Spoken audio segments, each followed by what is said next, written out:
ഇന്നത്തെ video bread നിറച്ചതാട്ടോ. കുട്ടികൾക്കെല്ലാം ഇഷ്ടപ്പെടും. അപ്പം നല്ല ടേസ്റ്റാ. ഈ ഒരു റെസിപ്പി ചെറു ചൂടിൽ കഴിക്കാൻ നല്ല ടേസ്റ്റാണ്. നല്ല ക്രിസ്പി ആയിട്ടുള്ള ഒരു റെസിപ്പിയാണ്. അപ്പോൾ ഇതിൻ്റെ ഫില്ലിങ്സ് ഒക്കെ എങ്ങനെയാണ് തയ്യാറാക്കുന്നതെന്ന് വീഡിയോ കണ്ടാലോ. ഇപ്പോൾ ആദ്യം ഒരു എഗ്ഗ് ഒന്ന് ബോയിൽ ചെയ്യാൻ വെച്ചിട്ടുണ്ട്. പിന്നെ കുറച്ച് ചിക്കൻ ഒന്ന് വേവിച്ചിട്ട് കൈകൊണ്ടൊന്ന് നുള്ളി ഇട്ടിട്ടുണ്ട്. ഇത് ഉപ്പും മഞ്ഞളും മുളകും ഇഞ്ചി പേസ്റ്റൊക്കെ ഇട്ട് വേവിച്ചെടുത്തിട്ടുള്ള ചിക്കനാണ്. പിന്നെ കുറച്ച് സവാള കട്ട് ചെയ്തത് വേണം, ചെറിയ രീതിയിൽ കട്ട് ചെയ്തത് കനം കുറച്ചിട്ട്. പിന്നെ ഒരു 3 പച്ചമുളക് വളരെ ചെറിയ രീതിയിൽ കട്ട് ചെയ്തതാണ്. ഇനി നമുക്ക് മസാല തയ്യാറാക്കാം. അപ്പോൾ അതിനാദ്യം നമുക്കൊരു പാത്രം വെക്കാം. അതൊന്ന് ചൂടായി വരുമ്പോൾ അതിലേക്ക് കോക്കനട്ട് ഓയിൽ ഒഴിച്ചു കൊടുക്കാം. ഇനി ഈ ഓയിൽ ചൂടായി വരുന്ന സമയത്ത് ഈ കട്ട് ചെയ്ത് വെച്ചിട്ടുള്ള സവാളയൊന്ന് ഇട്ട് കൊടുക്കാം. സവാള പെട്ടെന്ന് വഴന്നു വരാൻ വേണ്ടിയിട്ട് കുറച്ച് ഉപ്പ് കൂടി ഇട്ട് കൊടുത്തിട്ടുണ്ട്. അത് റെക്കോർഡായിട്ടില്ല. ഇത് നന്നായിട്ടൊന്ന് വഴറ്റിയെടുക്കാം. വഴന്ന് വന്നിട്ടുണ്ട്. ഇനി ഇതിലേക്ക് ഇഞ്ചി പേസ്റ്റ് ഒന്ന് ഇട്ട് കൊടുക്കുന്നുണ്ട്. ഇഞ്ചി വെളുത്തുള്ളി പേസ്റ്റ്. പിന്നെ കുറച്ച് കറിവേപ്പില ചെറിയ രീതിയിൽ കട്ട് ചെയ്തത് അതും ഇട്ട് കൊടുക്കുന്നുണ്ട്. ഇനി പച്ചമുളക് കട്ട് ചെയ്ത് വെച്ചത് ഇട്ട് കൊടുത്ത് ഒന്ന് വഴറ്റിയെടുക്കാം.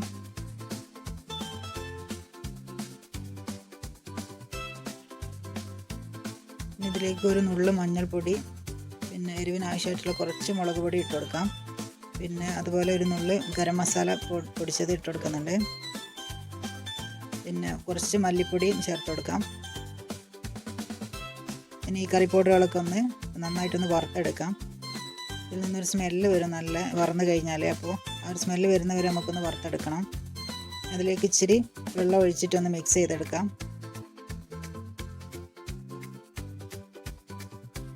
ഇതിലേക്ക് നമ്മൾ നുള്ളിയിട്ട് വെച്ചിട്ടുള്ള ആ ചിക്കൻ ഒന്ന് ഇട്ട് കൊടുക്കാം.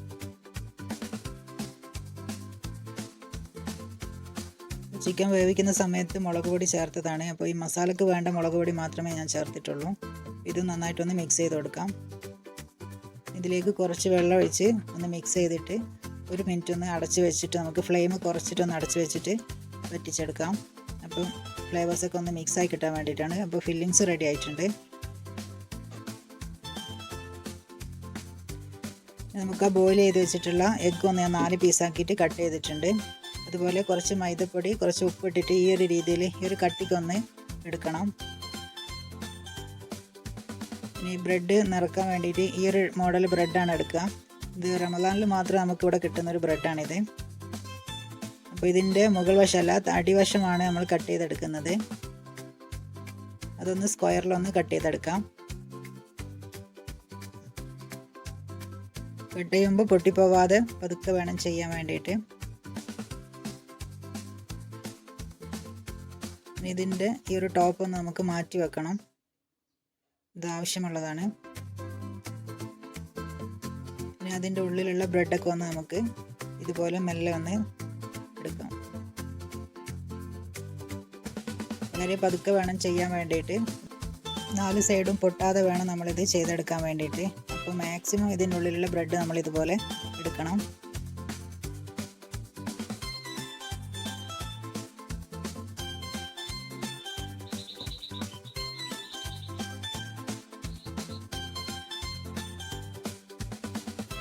ഇങ്ങനെ എടുക്കുന്നത് കൊണ്ടാണ് ഈ ബ്രെഡ് കഴിക്കാൻ നല്ല ടേസ്റ്റ് ഉണ്ടാവുക. ഇത് പിന്നെ പഞ്ഞി അതിൻ്റെ ഉള്ളിലുണ്ടെങ്കിൽ നമുക്ക് സാൻഡ്വിച്ചൊക്കെ കഴിക്കുന്ന ഒരു ഫീലായിരിക്കും. അപ്പോൾ മാക്സിമം നിങ്ങൾ 4 സൈഡ് പൊട്ടാത്ത രീതിയിൽ തന്നെ എടുക്കണം.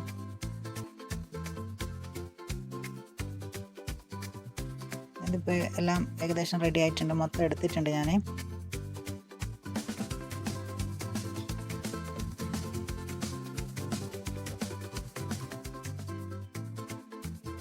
ഇനി ഇതുപോലെ ബാക്കിയുള്ളതും കൂടി നമുക്ക് ചെയ്തെടുക്കണം. ഇത് 4 വശമൊന്നും ആയിട്ടില്ല. ഇതുപോലെ പതുക്കെ വേണം എടുക്കാൻ വേണ്ടിയിട്ട്. ഇതിൻ്റെ ആ ബ്രെഡ് നമുക്ക് പിന്നെ ബ്രെഡ് ക്രംസിന് ആവശ്യമുള്ള സമയത്ത് അതെടുക്കാം. ഇത് വേസ്റ്റാക്കി കളയേണ്ടയില്ല അതിൻ്റെ ഉള്ളത്തത്. അപ്പോൾ ഇതെല്ലാം ബാക്കിയായി ചെയ്തിട്ടുണ്ട്.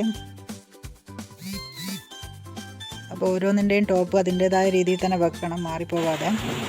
അപ്പോൾ ഫ്രണ്ട്സ്, ഇതിൻ്റെ ഇടയ്ക്ക് നമുക്ക് നല്ലൊരു മഴ കിട്ടിയിട്ടുണ്ട്. ഈ ഒരു ടൈമിൽ വേനലിൽ കിട്ടിയ ആദ്യത്തെ ഒരു മഴയാണ്. അപ്പോൾ അതൊക്കെ നോക്കിയെടുക്കുമ്പോൾ ഇങ്ങനെ ഒരു മഴ കിട്ടുമ്പോൾ ഭയങ്കര ആശ്വാസമാണ്.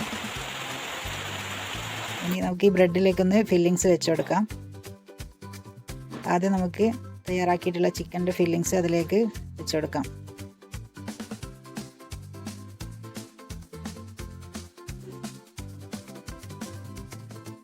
എന്നിട്ട് ജസ്റ്റ് കൈകൊണ്ടൊന്ന് അമർത്തി കൊടുക്കുക 4 സൈഡിലേക്കും. അതിലേക്ക് ഒരു എഗ്ഗിൻ്റെ പീസ് വെച്ച് കൊടുക്കുന്നുണ്ട്.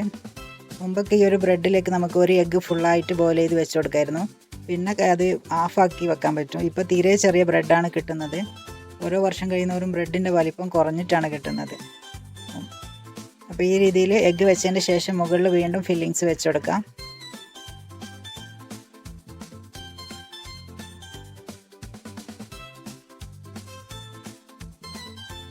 ജസ്റ്റ് കൈ കൊണ്ടൊന്ന് അമർത്തി കൊടുക്കുക ഫില്ലിങ്സ് വെച്ചതിന് ശേഷം. എന്നിട്ട് ആ ഒരു ടോപ്പ് അതിൻ്റെ മുകളിലേക്ക് വെച്ചിട്ട് ഒന്ന് അമർത്തി കൊടുക്കാം. ഇനി ഇതേപോലെ തന്നെ ബാക്കിയുള്ളതും കൂടി ചെയ്തെടുക്കാം. പിന്നെ ഒരു പാന് വെച്ചിട്ട് അതൊന്ന് ചൂടായി വരുമ്പോൾ അതിലേക്ക് കുറച്ച് ഓയിൽ ഒഴിച്ചു കൊടുക്കാം. ഇങ്ങനെയാണ് ഇത് കുക്ക് ചെയ്തെടുക്കുന്നത്. വളരെ കുറച്ച് ഓയിൽ ഒഴിച്ചു കൊടുത്താൽ മതി, ബ്രെഡിലേക്ക് പെട്ടെന്ന് കുടിക്കുന്നുണ്ട്. പിന്നെ ആ മൈദ വെച്ചിട്ട് അതൊന്ന് 4 സൈഡ്, ആ ടോപ്പിൻ്റെ 4 സൈഡ് ഒന്ന് ഒട്ടിക്കണം. അത് റെക്കോർഡായിട്ടില്ല. അപ്പോൾ ഈ രീതിയിലൊന്ന് ഒട്ടിച്ചിട്ട് ഒട്ടിച്ച ഭാഗം വേണം ഫസ്റ്റ് ഇതുപോലെ കല്ലിലേക്ക് വെച്ച് കൊടുക്കാൻ വേണ്ടിയിട്ട്.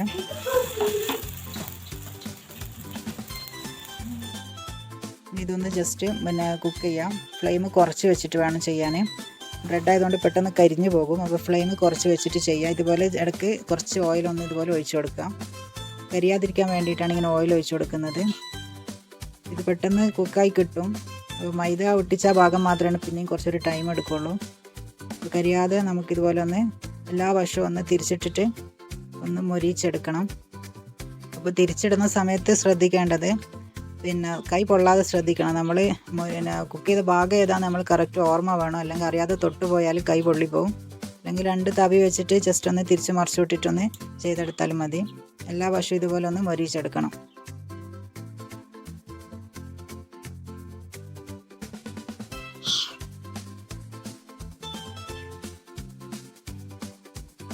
ആദ്യം മൈദ ഒട്ടിച്ച ഭാഗം ചെയ്ത് കഴിഞ്ഞാൽ ഫില്ലിങ്സ് ഒന്നും പുറത്തേക്ക് പോവില്ല.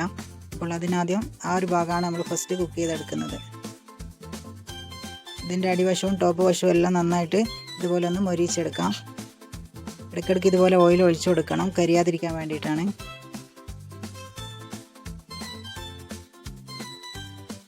ഓയിൽ കൂടുതൽ ഒഴിക്കരുത്. അപ്പോൾ ബ്രെഡ് റെഡി ആയിട്ടുണ്ട്. ഈ രീതിയിലാണ് നമ്മൾ ബ്രെഡ് തയ്യാറാക്കിയെടുക്കുന്നത്. ഇത് ചെറിയ ചൂടിൽ തന്നെ കഴിക്കണം, അല്ലെങ്കിൽ ഒരു ബർഗറിൻ്റെ ഫീലായിരിക്കും ബ്രെഡ് ആയതുകൊണ്ട്. അപ്പോൾ ഇത് പെട്ടെന്ന് തയ്യാറാക്കാൻ പറ്റുന്ന ഒരു റെസിപ്പിയാണ്. എൻ്റെ മോനൊക്കെ ഭയങ്കര ഇഷ്ടമാണ് ഈ ഒരു ബ്രെഡ് ഫില്ല് ചെയ്തത്. അപ്പോൾ നിങ്ങൾക്ക് വീഡിയോ യൂസ്ഫുൾ ആയിട്ടുണ്ടെങ്കിൽ ഒന്ന് ലൈക്കും സബും ചെയ്ത് ചാനൽ ഒന്ന് സപ്പോർട്ട് ചെയ്തേക്കണേ. Thank you Thank you all.